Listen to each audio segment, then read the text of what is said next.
Dinyatakan positif COVID-19 di tengah perjuangan jalani kemoterapi, Email Putri Cahyati mengaku legawa ditimpa ujian bertubi-tubi.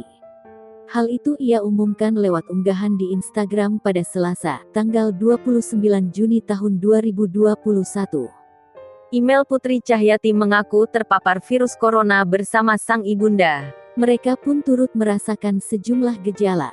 Email mengaku merasakan sakit kepala dan ngilu. Sementara ibunya mengalami gangguan pada indera penciuman. Setelah dinyatakan positif, Email dan sang ibu langsung melakukan isolasi mandiri.